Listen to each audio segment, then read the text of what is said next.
Короче, уважаемые женщины, вот видите, если у вас такой чемодан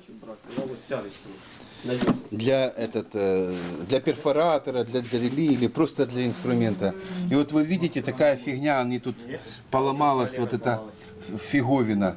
И сейчас дядя Игорь вам расскажет и покажет и научит вас, как его отремонтировать быстро и доступными этими материалами, которые вы можете дешевыми, недорогими. Вот видите, вот эта хреновина, она вообще поломанная. Сейчас мы просверлим корпус и вставим кольца от обыкновенных ключей.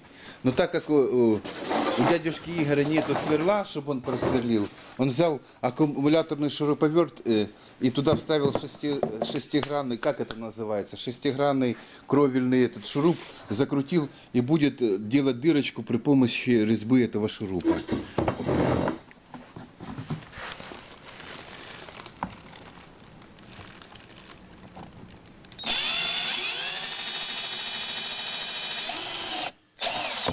Ох, ё. Опа. А назад как его выкрутить? А мы потом выкрутим. А как ты выкрутишь его? А что вы смеетесь? Ну, что, не вытаскивать? Так надо зажать сначала, а потом выкрутить его. А есть у нас ключ на эту херню, чтобы его выкрутить? Нету ключа? Сначала зажать надо его, а потом выкрутить.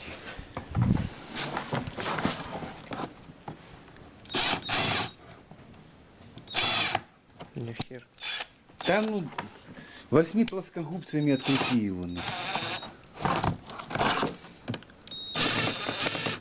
Ну, короче, одну дырку уже сделали. Берем следующий шуруп. Так какой следующий шуруп? Одним шурупом надо. Позорище. Я так и предполагал, что так все будет. Я думал, что... Берем плоскогубцы и выкручиваем просто плоскогубцами. Ну, нету сверла, товарищи женщины, поэтому... А дальше потом оно можно пойти легко и пальчиками, да. Выкручивай пальцы. Да не. Вот так оно спокойно выкручивается. И сколько мы дырочек должны приготовить? Наверное, тут 4. Да не, 4 это много. Не, мало. Так как это мало? Вот так. А что ты так далеко взял? Кольцо не захватит. Захватит. По диаметру кольца. Надо, чтобы Я диаметр... стяжками. А, ты стяжками решил сделать? Да.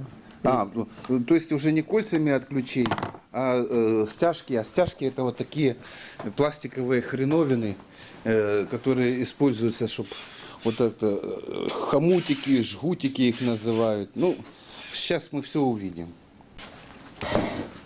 Так, мы выкрутили это шуруп называется или саморез? Как это? Сейчас закручиваем его в аккумуляторный шуруповерт. А ты с этой стороны, может так проще сверлить тебе? Где разница? Там нема упора просто.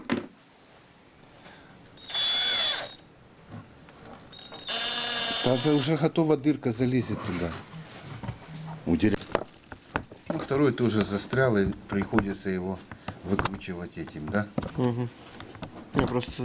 А что я не... А вот, подожди, вот просверлили мы вот тут 3 дырочки, и напротив, на второй фигне тоже вот так просверлили 3 дырочки. И ты одеваешь что туда? Хомутик? Стяжка. А он влезет? Стяжка, да?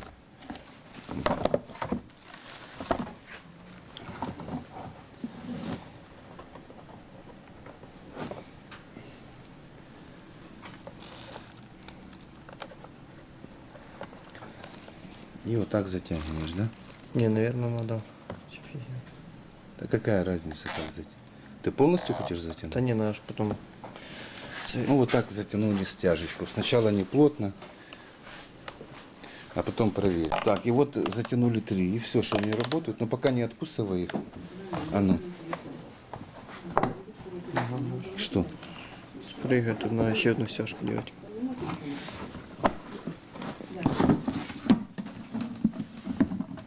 Ну уже дно не отвалится.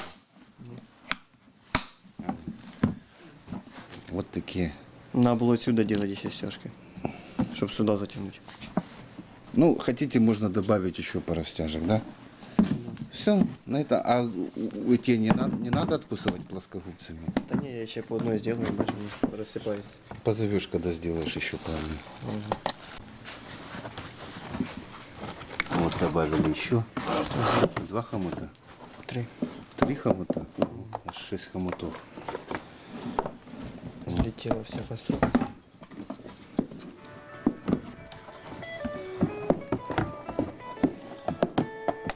Ну, как-то так. По крайней мере, вот так можно аккуратно закрыть, и она не провалится. Все. Спасибо большое, дедушка. Устранил трещину. А, он трещину тут еще просверлил и Да. такой проволочкой Да, завязал. он внутри скруточка. А тут хомут откусить, что ты... Так еще рано. А наружу что болтается? Вот Сейчас это. я подкушаю, да. Все Тут тоже хорошо. можно, тут лучше паяльничком запаять. Хорошо, все. Это уже точно.